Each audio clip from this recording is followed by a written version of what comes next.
Hello student, आप सबका Unacademy के ऑनलाइन लर्निंग प्लेटफॉर्म पर स्वागत है। Crack UPSC CSC GS with India's largest learning platform. यदि आप मुझसे जुड़ना चाहते हैं तो सब्सक्रिप्शन यदि आप लेते हैं तो फिर आपको daily live classes, structure course मिलेगा, लाइव टेस्ट और क्विज, अनलिमिटेड एक्सेस मिलेगा। अर्थात आप जितनी बार चाहें उतनी बार देख सकती हैं। लेकिन यह सुविधा आपको तभी मिलेगी जब आप अनअकैडमी लर्निंग ऐप को डाउनलोड करेंगे। वस्तुतः मैं इंटरनल सिक्योरिटी से क्लास शुरू करूंगा। मेरा नाम यशवंत कुमार सिंह है। मैं 4 बार यूपीएससी मेंस क्वालिफाई किया हूं और पिछले 20 वर्ष का टीचिंग एक्सपीरियंस है। वस्तुतः मैं प्रेजेंट टाइम में निश्चय आईएएस एकेडमी का डायरेक्टर हूं। यदि आप अनअकैडमी के ऑनलाइन लर्निंग प्लेटफॉर्म से जुड़ते हैं तो आपको इंडिया के सबसे बेहतरीन टीचर की सुविधा उपलब्ध होगी। वस्तुतः ये देखा जाए, ये सभी के सभी अनुभवी टीचर हैं। और सबसे बड़ी चीज, यदि आप अनअकैडमी के ऑनलाइन लर्निंग प्लेटफॉर्म से जुड़ते हैं तो आपको ये सारे कोर्सेज उपलब्ध होंगे। For example polity, governance, IR, history, current affairs, Indian economy इत्यादि। अब हम बात करते हैं कि यदि आप अनअकैडमी के ऑनलाइन लर्निंग प्लेटफॉर्म से जुड़ते हैं तो आपकी फीस कितनी होगी। 12 महीने की फीस लगभग 49,500 रुपए है।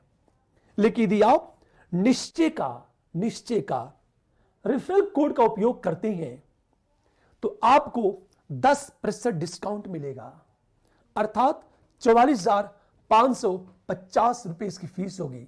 यह सिमंस सामान्यता प्लस कोर्स है। वस्तुतः 2 तरह के कोर्स होते हैं, प्लस और आइकॉनिक।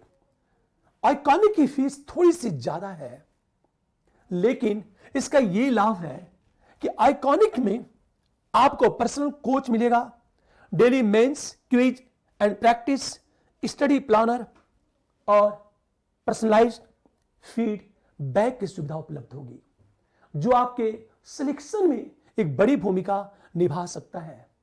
पर यदि निश्चय के रेफरल कोड का उपयोग करते हैं तो आपको यहां भी 10% डिस्काउंट उपलब्ध होगा। मेरा यह मानना है कि कोर्स 3 महीने, 6 महीने, 9 महीने, 12 महीने, 24 महीने और 36 महीने का उपलब्ध है। पर आपके बेहतर भविष्य के लिए कम से कम 12 महीने या 24 महीने का कोर्स खरीदना आवश्यक है। बेशक फीस ज्यादा है, पर निश्चय के रेफरल कोड का उपयोग करते हैं तो आपको 10% डिस्काउंट उपलब्ध होगा। आप सोचो जरा,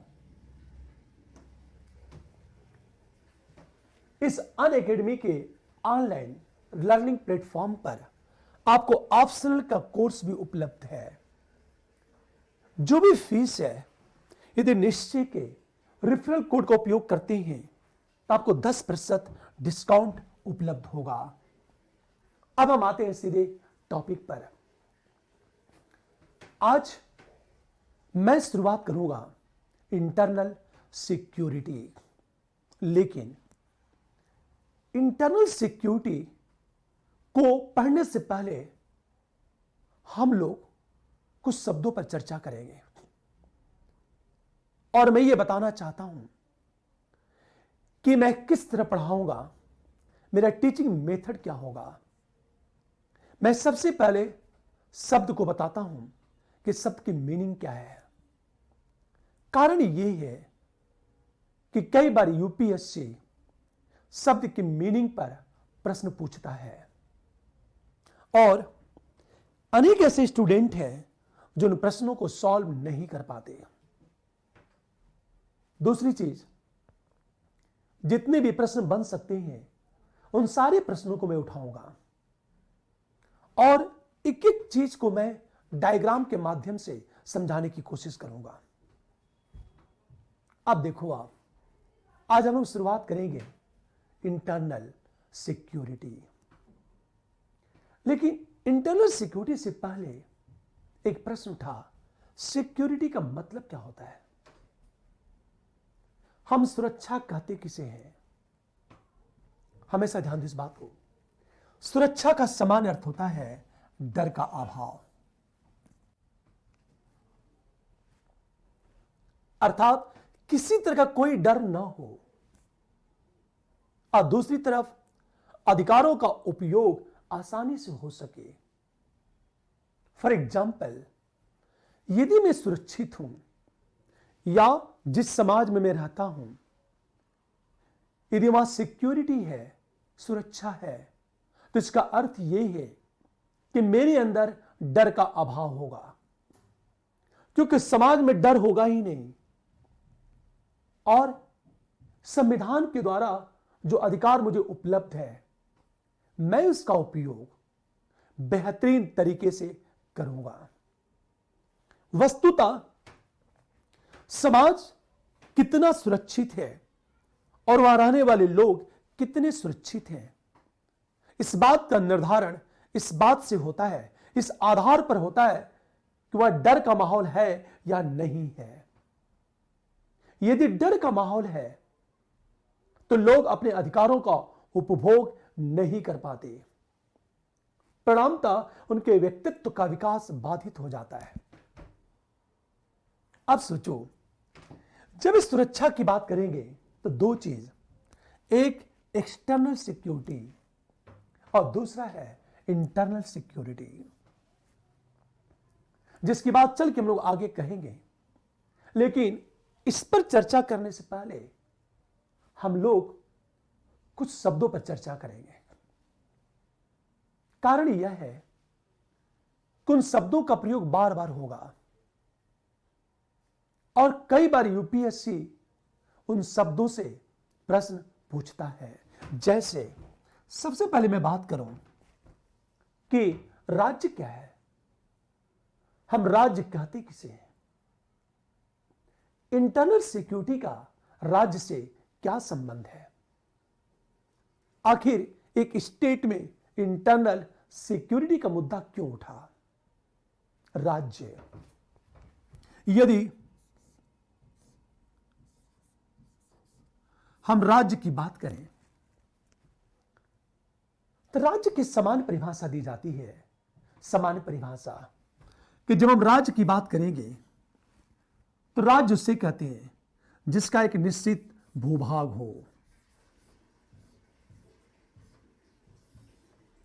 प्लस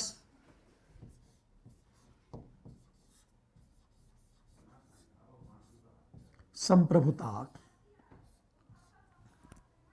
प्लस सरकार, प्लस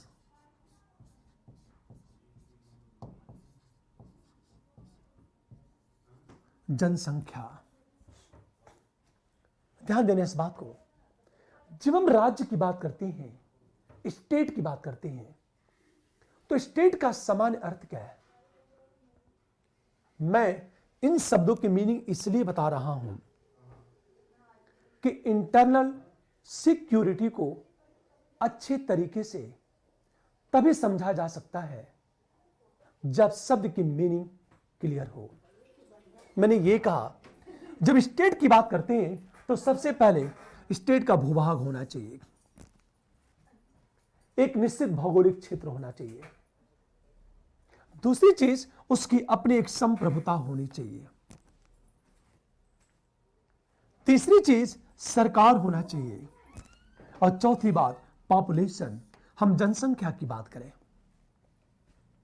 इसका अर्थ यह है कि यदि भूभाग नहीं होगा तो राज्य हो ही नहीं सकता। राज्य हवा में नहीं हो सकता। राज्य के लिए भूभाग का होना, एक विशेष भौगोलिक क्षेत्र का होना जरूरी है। इसलिए विश्व के जितने भी देश हैं उन सब का एक भौगोलिक क्षेत्र है। दूसरी चीज, हम संप्रभुता की बात करें।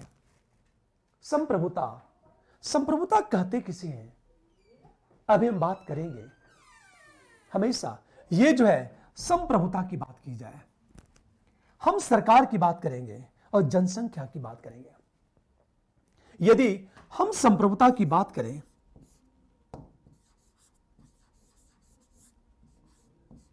संप्रभुता, तो संप्रभुता का समान अर्थ होता है सर्वोच्च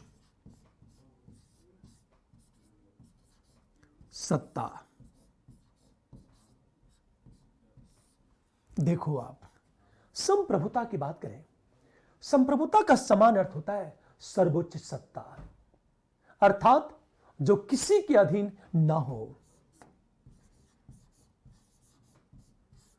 अर्थात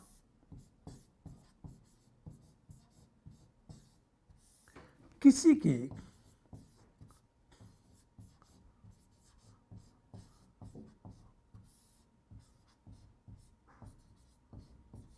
ना हो। ध्यान से सुनिए इस बात को। देखो आप, देखो, संप्रभुता की बात करें, संप्रभुता का अर्थ है सर्वोच्च सत्ता, और सर्वोच्च सत्ता का अर्थ है अर्थात किसी के अधीन ना हो। फॉर एग्जाम्पल, भारत संप्रभु है, इसका अर्थ यह है भारत किसी के अधीन नहीं है। वस्तुतः संप्रभुता सॉवरेनिटी का हिंदी रूपांतरण है, और सॉवरेनिटी का अर्थ होता है सर्वोच्च सत्ता। इसलिए जब हम संप्रभुता की बात करते हैं तो संप्रभुता का समान अर्थ होता है सर्वोच्च सत्ता, अर्थात किसी के अधीन ना हो। इसका अर्थ यह है कि जब हम संप्रभुता की बात करेंगे तो इसका अर्थ यह है कानून के निर्माण में स्वतंत्र हो, उसका आदेशी कानून होता है, विदेश नीति पर किसी देश का नियंत्रण नहीं होता। हमेशा ध्यान दें इस बात को, सारे डिसीजन अपनी इच्छा के अनुरूप लेता है वो। जैसे मान लिया जाए, ये कहा जाए कोई देश संप्रभु है, ध्यान दो इस बात को,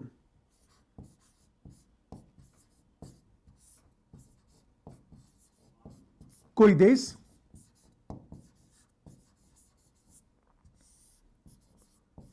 संप्रभु है मान लिया जाए, तो इसका अर्थ यह है कि कानून के निर्माण में वह देश स्वतंत्र है। कानून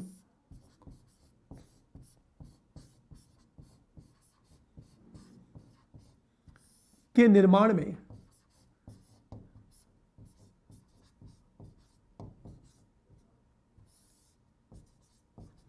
स्वतंत्र है। दूसरी चीज, विदेश नीति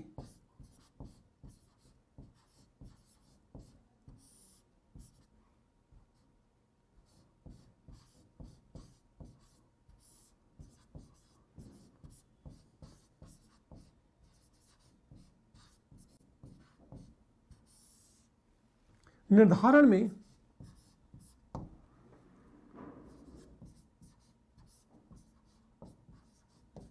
उस देश पर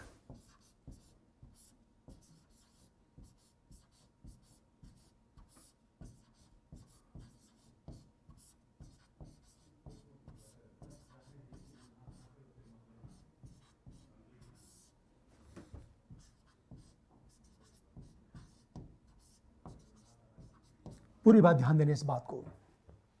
देखो आप, संप्रभुता, संप्रभुता का समान अर्थ होता है सर्वोच्च सत्ता, अर्थात वह किसी के अधीन ना हो।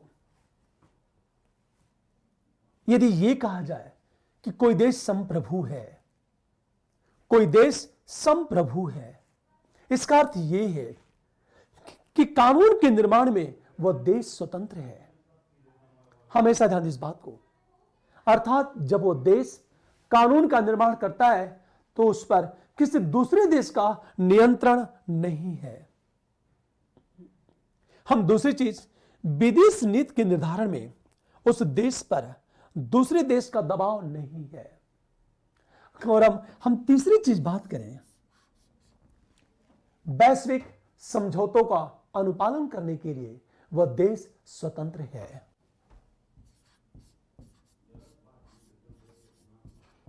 वैश्विक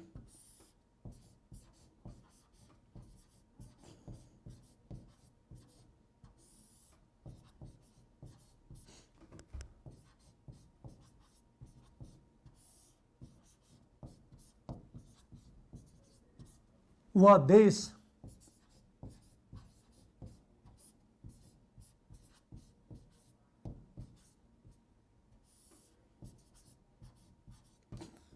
स्वतंत्र है। ध्यान देना इस बात को। इसका अर्थ ये, जैसे यदि हम यह कहें कि भारत एक संप्रभु देश है, इसका मतलब यह है कि कानून के निर्माण में हमारा देश स्वतंत्र है। विदेश नीति के निर्धारण में उस देश पर दूसरे देश का दबाव नहीं है। फॉर एग्जाम्पल, भारत की विदेश नीति स्वतंत्र है। विदेश नीति के निर्धारण में किसी दूसरे देश का दबाव नहीं है। मान लिया जाए कानून के निर्माण और विदेश नीति के निर्धारण में अमेरिका, ब्रिटेन या चाइना का यदि नियंत्रण है, तो इसका अर्थ यह है कि भारत संप्रभु है ही नहीं।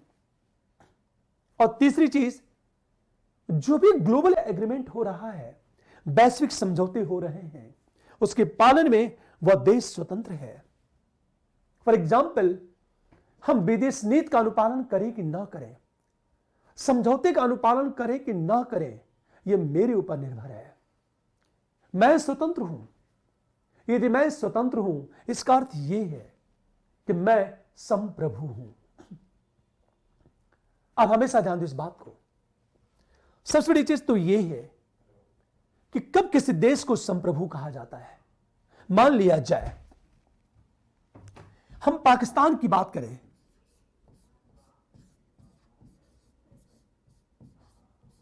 या हम बात करें नेपाल की बात करें, हमेशा ध्यान दो इस बात को। नेपाल या पाकिस्तान की बात करते हैं, सामान्यतः यह माना जाता है कि पाकिस्तान और नेपाल दोनों ने अपनी संप्रभुता चीन के पास गिरवी रख दी। ऐसा क्यों कहा जाता है? क्योंकि पाकिस्तान के विदेश नीति पर चाइना का प्रभाव दिख रहा है। या हम नेपाल की बात करें, नेपाल दूसरे देश के साथ कैसा व्यवहार करेगा, उसकी विदेश नीति कैसी होगी, यह निर्धारित करने लगा है चाइना। चीन निर्धारित करने लगा है। इसलिए कहा जाता है कि पाकिस्तान और नेपाल दोनों ने अपनी संप्रभुता गिरवी रख दी। वस्तुतः जब तक किसी देश की संप्रभुता है, तब तक वह देश स्वतंत्र है। मान लिया जाए किसी देश की संप्रभुता छीन ली जाए, तो वह स्वतंत्र नहीं रह जाएगा। जैसे हम भारत की बात करें, भारत पहले ब्रिटेन का गुलाम था, तब भारत की अपने कोई संप्रभुता थी ही नहीं। लेकिन जब भारत को संप्रभुता दी गई, तो फिर भारत एक देश बन गया। हमेशा ध्यान दो इस बात को। जब कोई भूभाग अलग होता है और विभिन्न देश उसकी संप्रभुता को मान्यता दे देते हैं, तो वह जो देश है वो संप्रभु देश बन जाता है। जैसे हम बात करें, मान लिया जाए कोई समाज है, हमेशा उस समाज को यदि हम संप्रभुता दे दें, तो राज्य बन जाएगा। या ये कहा जाए, हमेशा ध्यान दो, ये कहा जाए राज्य में से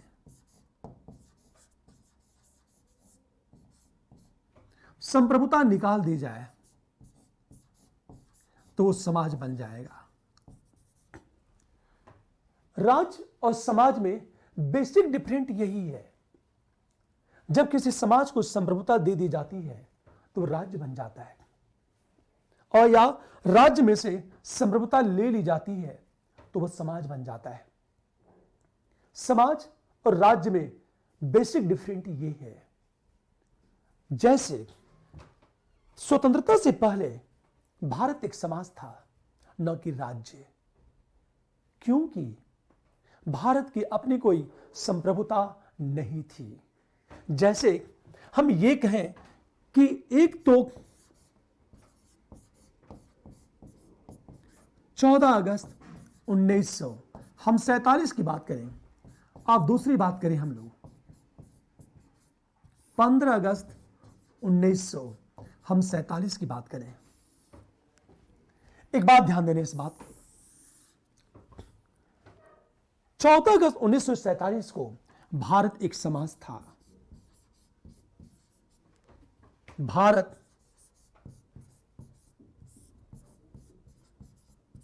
एक समाज था,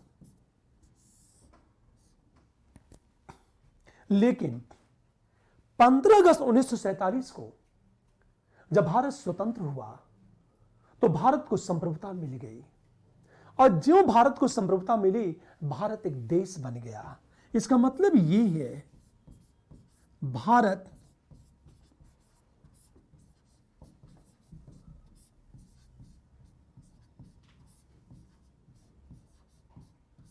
एक देश बन गया।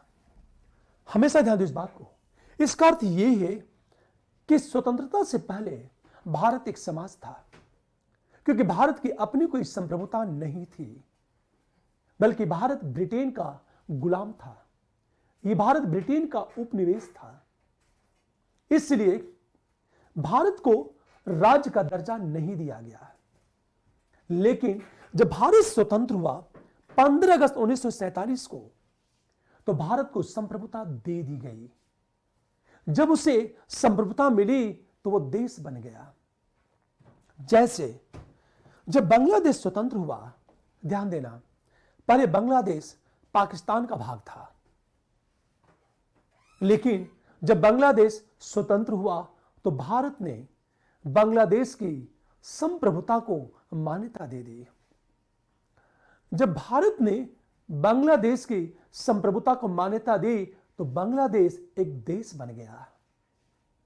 उसके पहले बांग्लादेश एक समाज था, वो देश था ही नहीं, वो राज्य नहीं था।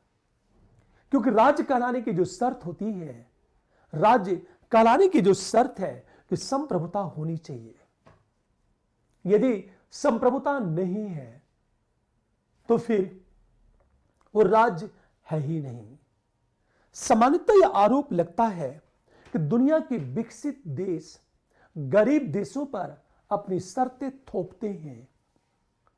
परिणामतः दुनिया के गरीब देश कानून के निर्माण और विदेश नीति के निर्धारण में स्वतंत्र रहे नहीं है, या कहीं न कहीं कानून के निर्माण और विदेश नीति के निर्धारण में उनकी स्वतंत्रता समाप्त हो जाती है। और स्वतंत्रता समाप्त होने का मतलब यह है कि उनकी संप्रभुता नष्ट हो गई। इसलिए यह कहा जाता है कि समाज और राज्य में यह बेसिक डिफरेंट है। जब हम समाज को, सोसाइटी को संप्रभुता दे देते हैं तो वह राज्य बन जाता है। या हम ये कहें, जब राज्य में से हम संप्रभुता निकाल देते हैं तो वह समाज बन जाता है। अब एक चीज ध्यान दो, जब किसी भी हम राज्य की बात करते हैं तो राज्य कहलाने के लिए सरकार चाहिए, संप्रभुता चाहिए, भूभाग चाहिए और जनसंख्या चाहिए। एक बात हमेशा ध्यान दो इस बात को, और यह कहा जाए इन सब में सबसे ज्यादा जो महत्वपूर्ण है, सबसे ज्यादा महत्वपूर्ण भूभाग और संप्रभुता है। यह है राज्य, और आंतरिक सुरक्षा में राज्य की एक बड़ी भूमिका होती है। लेकिन हम ये कहें, हम भारतीय संविधान की बात करें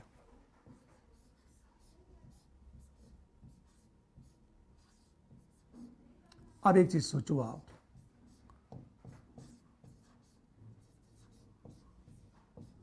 यदि हम भारतीय संविधान की बात करें तो अनुच्छेद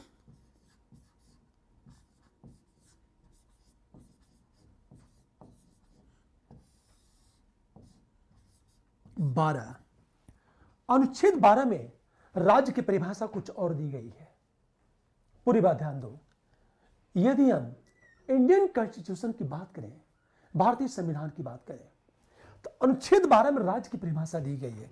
और परिभाषा क्या दी गई है कि भारत सरकार और संसद, भारत सरकार एवं संसद, हम दूसरी चीज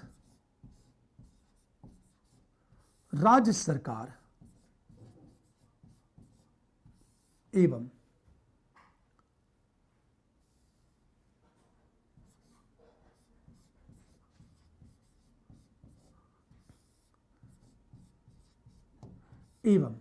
राज्य विधानसभा,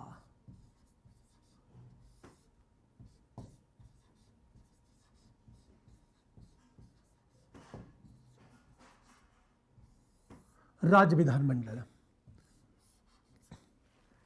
तीसरी चीज भारत राज्य क्षेत्र के अधीन अधीनस्थ प्राधिकारी,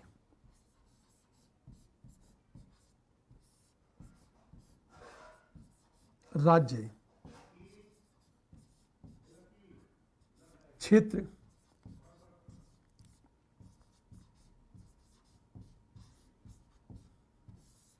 अधीनस्थ प्राधिकारी,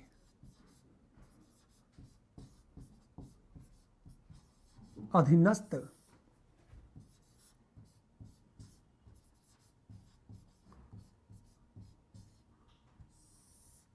पूरी बात ध्यान दो इस बात को। अब तक हम लोग बात कर रहे थे कि राज्य की समान परिभाषा क्या होती है, लेकिन इंटरनल जब सिक्योरिटी की हम बात करेंगे तो भारत के संदर्भ में आंतरिक सुरक्षा का अध्ययन करेंगे। और भारतीय संविधान के अनुच्छेद 12 में राज्य की परिभाषा दी गई है। और राज्य की परिभाषा क्या है, अनुच्छेद 12 की बात हम करें, हम बात करो, हमेशा ध्यान दो, राज्य की परिभाषा क्या दी गई है कि भारत सरकार और संसद राज्य है, राज्य सरकार राज्य विधानमंडल राज्य है, भारत राज्य क्षेत्र के अधीन अधीनस्थ जो प्राधिकारी हैं ये राज्य है हमेशा। और तीसरी चीज हम बात करें अन्य प्राधिकारी,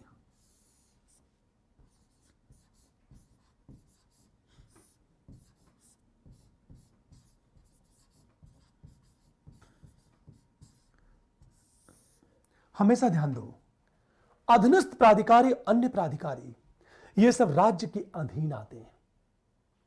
प्रश्न ये उठा कि अधीनस्थ प्राधिकारी का मतलब क्या होता है। स्थानीय स्वशासन ही अधीनस्थ प्राधिकारी है। फॉर एग्जाम्पल, पंचायतें, नगर निगम, नगर पालिका, ये सब के सब अधीनस्थ प्राधिकारी के तहत आते हैं। इसका अर्थ ये है कि अधीनस्थ प्राधिकारी की बात करें, स्थानीय स्वशासन,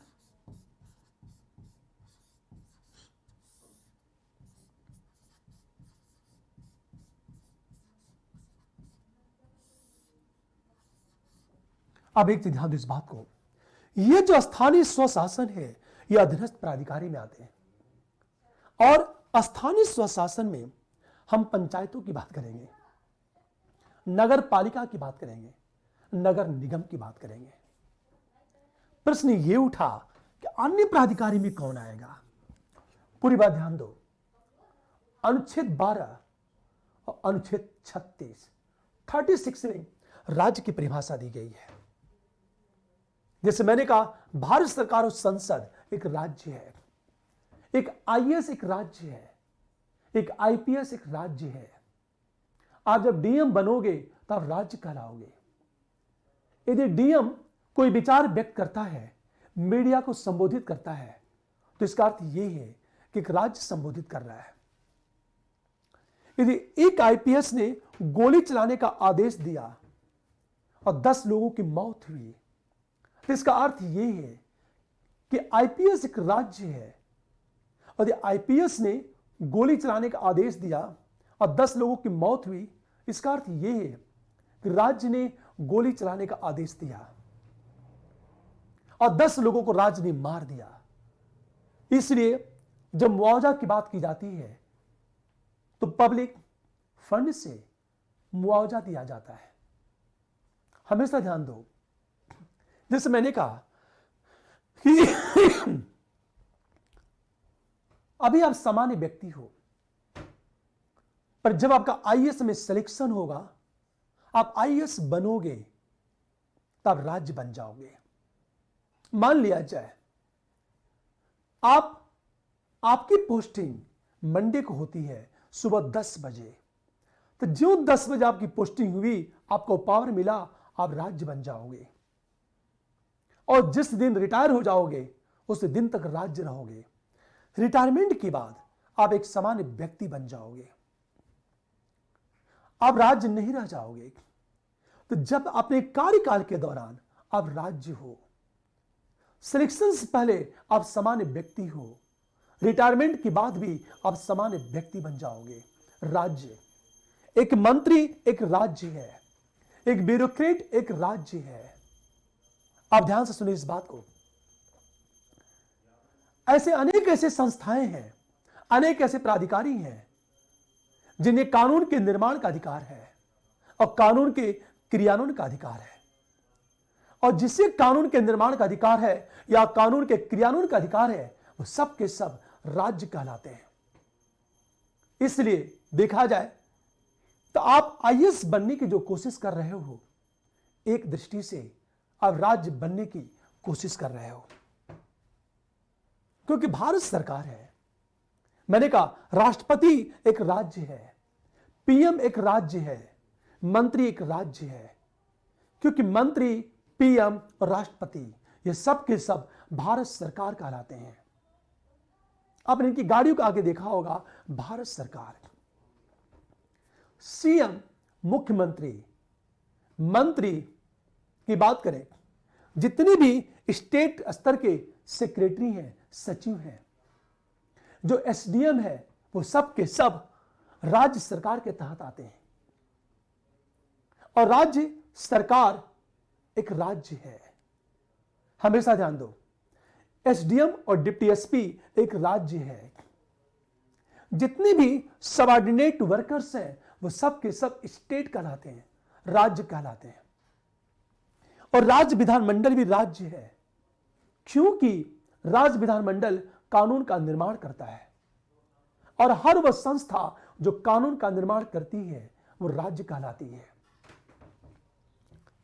मैंने कहा भारत राज्य क्षेत्र के अधीन अधीनस्थ प्राधिकारी, इसमें विशेष रूप से स्थानीय स्वशासन, इसमें विशेष रूप से नगर पालिका, नगर निगम, नगर पंचायत की हम बात करें।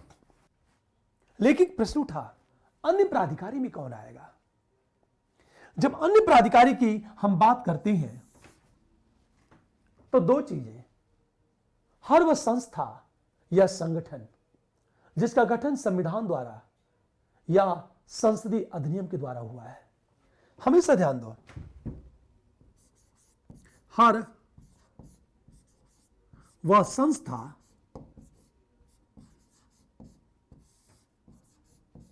या संगठन जिसका गठन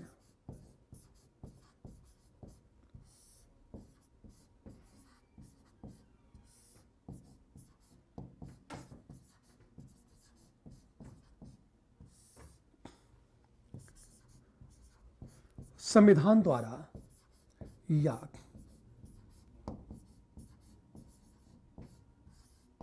संसदीय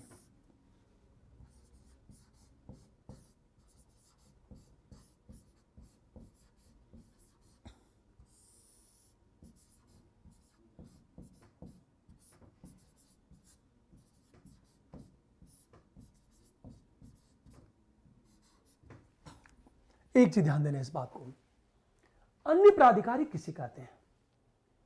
अन्य प्राधिकारी का अर्थ क्या है? यदि अन्य प्राधिकारी की बात करें, मैंने यह कहा हर वह संस्था या संगठन जिसका गठन संविधान द्वारा या संसदीय अधिनियम के द्वारा हुआ हो। फॉर एग्जाम्पल, जितनी भी संवैधानिक संस्थाएं हैं, फॉर एग्जाम्पल संवैधानिक संस्थाएं जैसे मैंने कहा वित्त आयोग, चुनाव आयोग, वित्त आयोग, न्यायपालिका, ये सब के सब राज्य हैं। हमेशा ध्यान दो, भारतीय संविधान में जितनी भी संवैधानिक संस्थाएं हैं वो सब राज्य हैं। जैसे मैंने ये कहा वित्त आयोग, चुनाव आयोग, अनुसूचित जाति जनजाति आयोग की हम बात करें, सीएजी नियंत्रक एक महालेखा परीक्षक, यूपीएससी जो एक संवैधानिक संस्था है वो राज्य है। इसका अर्थ यह है संविधान में जिन जिन संस्थाओं का उल्लेख है वो सब के सब राज्य हैं। चाहे वह वित्त आयोग हो, चाहे चुनाव आयोग हो, चाहे यूपीएससी हो, चाहे स्टेट कमीशन हो, चाहे न्यायपालिका हो, चाहे हम ये बात करें कि अधीनस्थ न्यायालय हो, चाहे डिस्ट्रिक्ट कोर्ट हो, चाहे संसद हो, चाहे विधानमंडल हो, ये सब के सब राज्य हैं। हम हमेशा रीजन ये है, अन्य प्राधिकारी की परिभाषा क्या दी जाती है? वह संस्था या संगठन जिसका गठन संविधान द्वारा या संसदीय अधिनियम के द्वारा हुआ हो। लेकिन संसदीय अधिनियम में क्या है? जैसे मैंने ये कहा अनेक ऐसी संस्थाएं हैं जिनका गठन संसदीय अधिनियम के तहत हुआ है। फॉर एग्जाम्पल, लोकपाल एक राज्य है। जितनी भी पब्लिक सेक्टर है, पब्लिक सेक्टर जैसे मैं ओएनजीसी, एनटीपीसी, गेल, भेल, ये जितने भी पब्लिक सेक्टर हैं, सार्वजनिक उपक्रम की बात करें, वो सभी के सभी राज्य हैं। यदि हम ये कहें, हमेशा ध्यान दो कि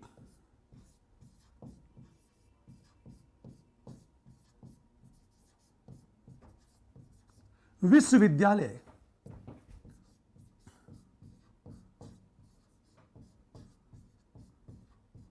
सार्वजनिक उपक्रम,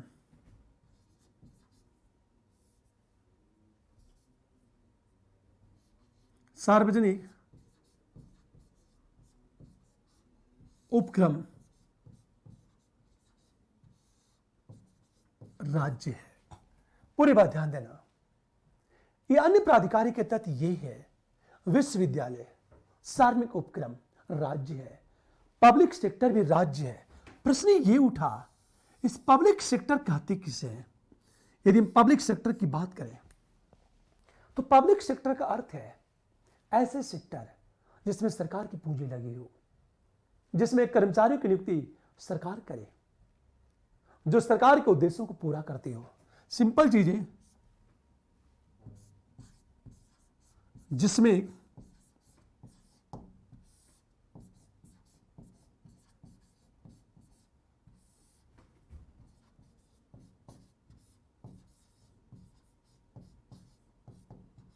सरकार की पूंजी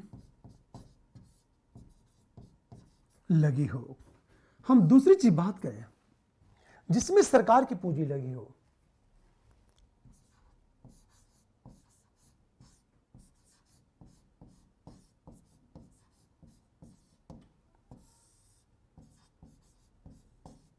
कर्मचारियों की नियुक्ति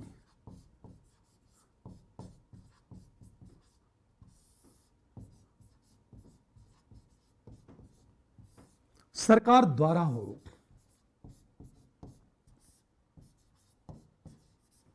और हम तीसरी चीज बात करें,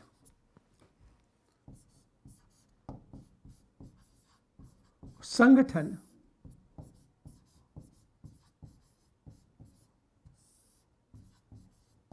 सरकार के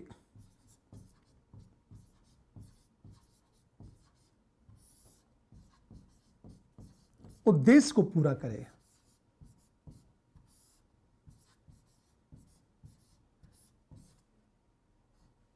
पूरी बात ध्यान देने इस बात को। मैंने ये कहा विश्वविद्यालय एक स्टेट है, जो पब्लिक सेक्टर है वो स्टेट है, वो राज्य है। प्रश्न ये उठा कि हम सार्वजनिक उपक्रम कहते किसे हैं? सार्वजनिक उपक्रम का अर्थ क्या है? सार्वजनिक उपक्रम का अर्थ होता है जिसमें सरकार की पूंजी लगी हो। हमेशा ध्यान दो, जिसमें सरकार की पूंजी लगी होती है वो पब्लिक सेक्टर है। जहां कर्मचारियों की नियुक्ति सरकार द्वारा हो। और तीसरी चीज, संगठन सरकार के उद्देश्य को पूरा करे, उसे कहा जाता है सार्वजनिक उपक्रम। फॉर एग्जाम्पल, एनटीपीसी या ओएनजीसी की बात करें। जो एनटीपीसी है उसमें यह कहा जाए कि सरकार का पैसा लगा है, कर्मचारियों की नियुक्ति भी सरकार करती है, वेतन भी सरकार देती है। एनटीपीसी या ओएनजीसी सरकार के उद्देश्यों को पूरा करने के लिए प्रतिबद्ध है। इसलिए एनटीपीसी ओएनजीसी एक राज्य है। मैं यह कहना चाहता हूं कि सामान्य रूप में राज्य की परिभाषा यह है, सामान्य रूप में राज्य की परिभाषा यह है, लेकिन भारतीय संविधान में राज्य की परिभाषा इस तरह दी गई है कि हम राज्य कहते किसे हैं। और एक चीज ध्यान दो, आंतरिक सुरक्षा को पढ़ने से पहले राज्य की बात जरूर करनी है कि राज्य का मतलब क्या है। हम दूसरी चीज बात करें। अब देखो, आप फिर एक शब्द है गवर्नमेंट और गवर्नेंस। हम सरकार कहते किसे हैं?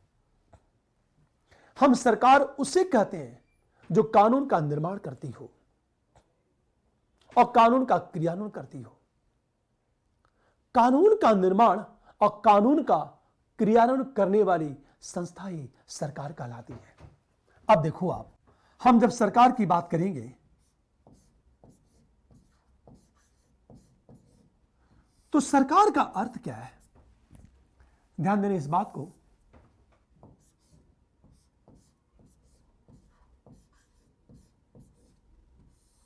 हम सरकार की बात करें, सरकार कहते किसे हैं?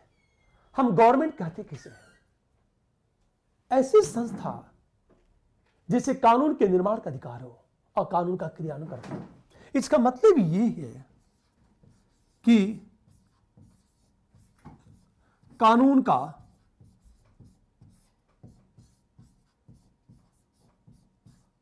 निर्माण एवं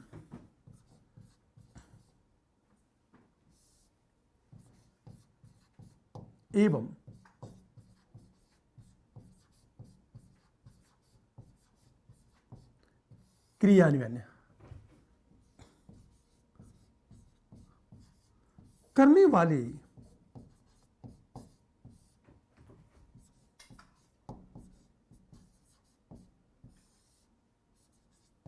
संस्था ही सरकार कहलाती है।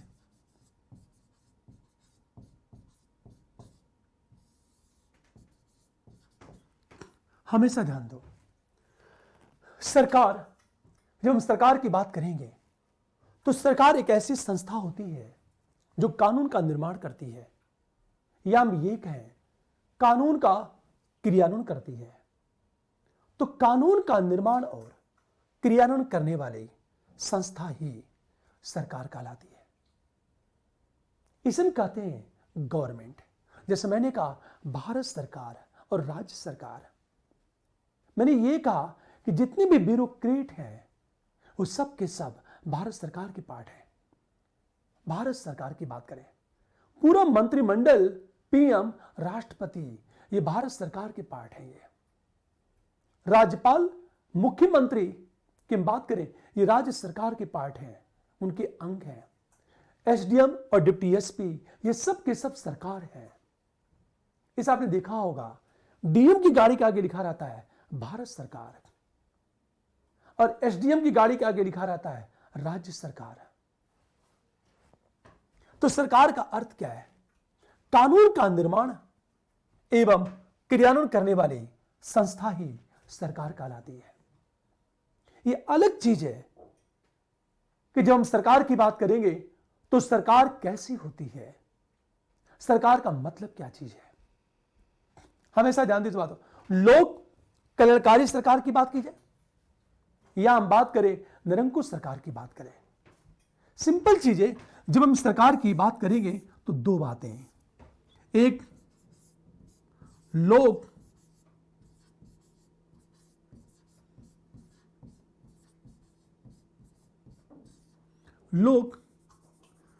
कल्याणकारी सरकार और दूसरी चीज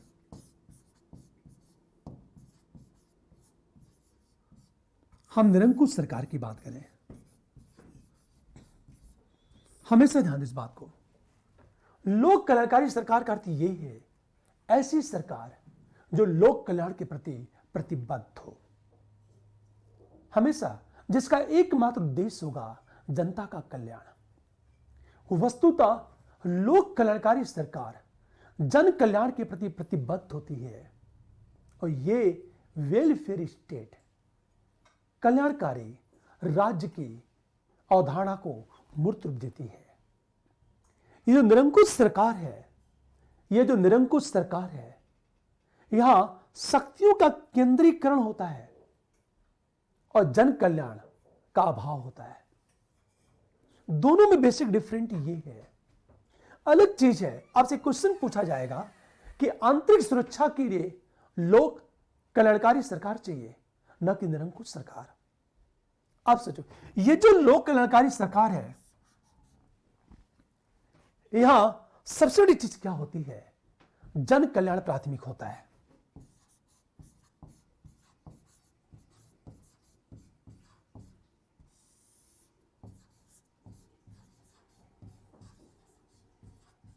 जन कल्याण प्राथमिक। अब दूसरी चीज बात करें कि शक्तियों का विकेंद्रीकरण होता है।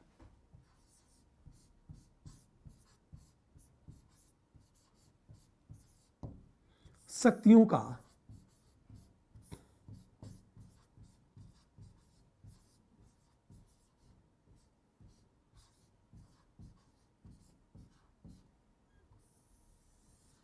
विकेंद्रीकरण होता है। हमेशा ध्यान दो, वेलफेयर गवर्नमेंट का मतलब क्या होता है? जहां जन कल्याण प्राथमिक होता है और शक्तियों का विकेंद्रीकरण होता है। लेकिन निरंकुश सरकार में स्थिति चेंज हो जाती है। शक्तियों का केंद्रीकरण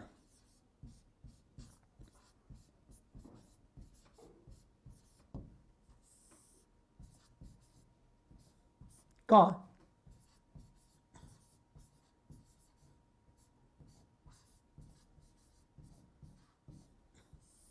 हम केंद्रीकरण की बात करें और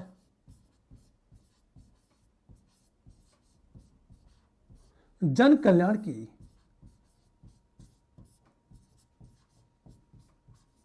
उपेक्षा होती है।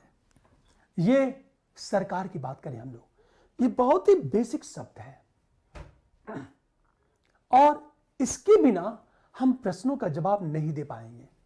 फॉर एग्जाम्पल, आपसे प्रश्न ये पूछेगा, जैसे छोटा सा एग्जाम्पल देता हूं आपसे।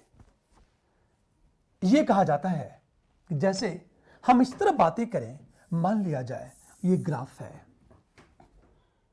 ये लोक कल्याणकारी सरकार की धारणा बढ़ती जा रही है।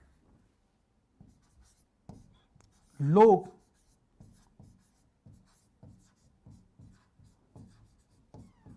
कारी, हम सरकार की बात करें, जैसे जैसे लोक कल्याणकारी सरकार बढ़ती जाएगी वैसे वैसे आंतरिक सुरक्षा मजबूत होती जाएगी।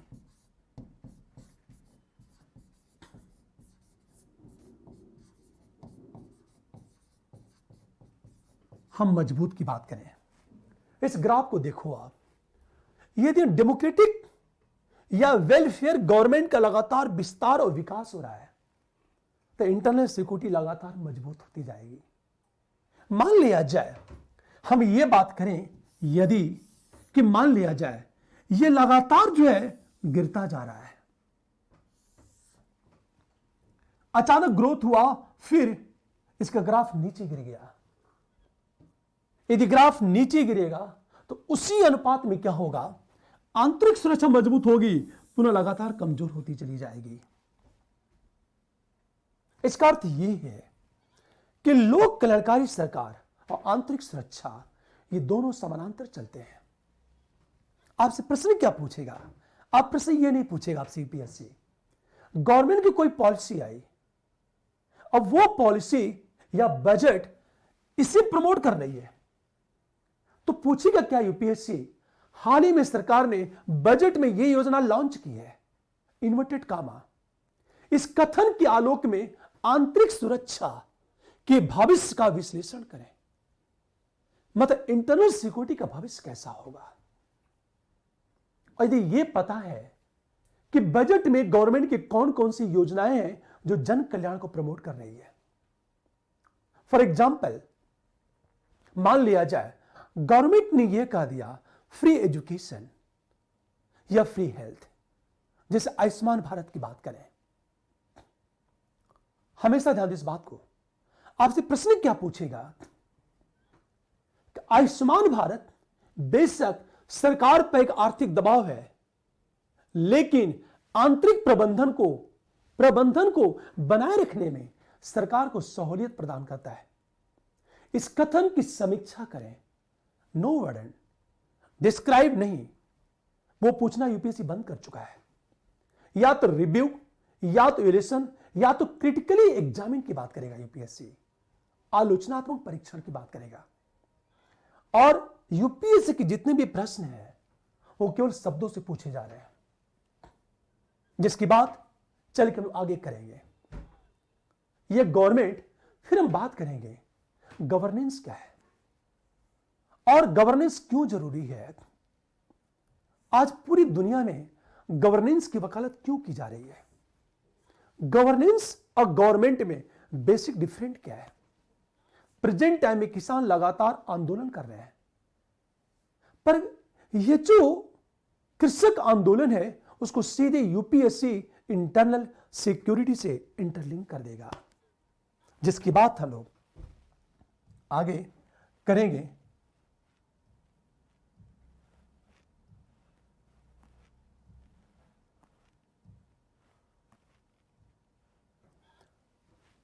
यहां तक आज हम लोग बातें की है, स्टेट का मतलब क्या है, सोसाइटी का मतलब है। फिर एक बार मैं रिपीट करना चाहता हूं, वीडियो अच्छी लगी तो लाइक करो, शेयर करो और सब्सक्राइब करो। और निश्चित का रेफरल कोड यूज करते हो तो आपको 10% डिस्काउंट मिलेगा। Thank you.